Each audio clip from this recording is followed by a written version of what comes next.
In this video, we're going to go ahead and add a Pareto chart, and also along with making a Pareto chart, we've talked about how to do stratification of categorical variables. However, oftentimes what we're going to end up doing is we're going to end up stratifying data that is continuous. In this example here, you can see a continuous data where we're looking at the number of trailers that are made over 3 months worth of data that's here. So whenever it's continuous, we have to go in and we have to make our own categorizations of that data. We need to put it in buckets that matter, and you can put in histograms, you can put in Pareto charts with Excel, and just let the software tell you where the buckets get broken apart. However, one thing that I have found is that bosses don't often understand why Excel broke things down as they did. Bosses like to see things in numbers that are like ones or groups of fives or tens or 25s or 50s, and you can see from this data that we have here for the number of trailers that are made, the minimum, well, let's see if we can spell it there, minimum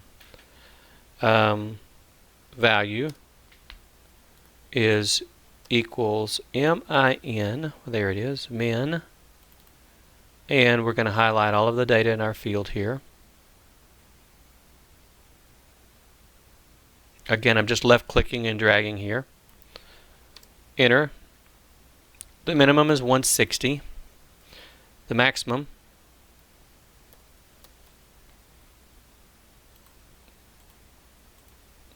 equals start max, there we go. Double left clicked, again we're going to select the exact same data.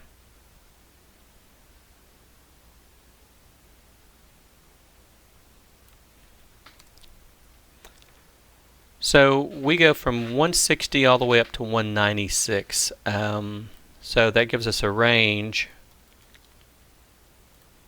of the max minus the min. So we have a range of 36 here. One of the things that we know from setting up histograms and from years of experience is that there is your eye can look at somewhere between 5 and 15 categories. Again, the category counts that we're looking for our rule of thumb is 5 to 15. What that means is we're going to take and separate our data down to 5 to 15 type buckets.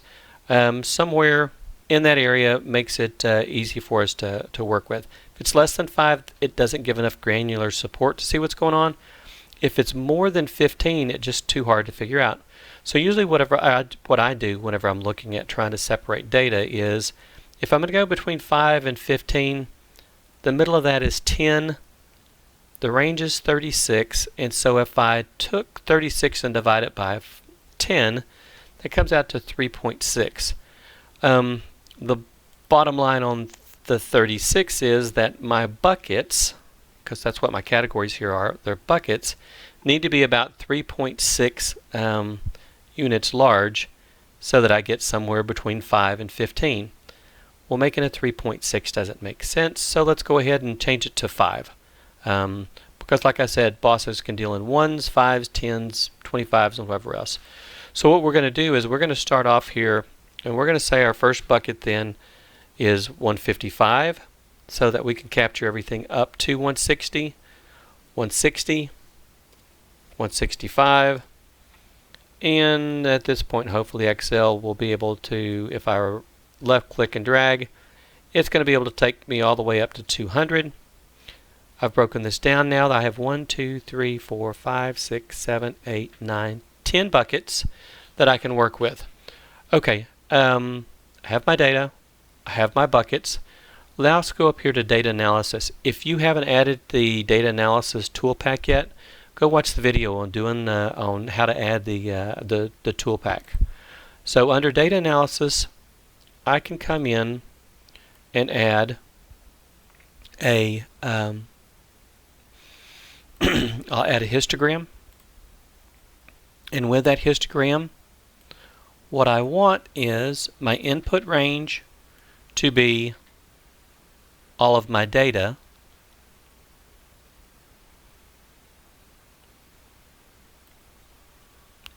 and I want my bin range to be the buckets that I have defined. From here, we're going to go ahead and put it in a new worksheet. Let's put it in as a Pareto chart, which is nothing more than a sorted histogram. We want the cumulative percentage clicked on there as well, and we want chart output. At that point, if I click OK, my histogram pops up and says, I'm going to go ahead and enlarge it a little bit so you can see more about what's going on here. Our histogram says that the range that goes from 180 up to 185 occurred 19 times. The range that goes from 170 up to 75 occurred 16 times. The histogram also, it says still histogram. Since this is a sorted histogram that has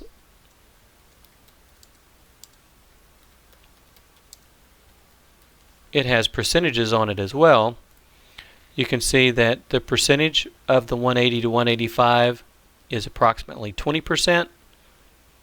Adding the second one here is almost 40%. And so this is how you make a Pareto chart out of your data.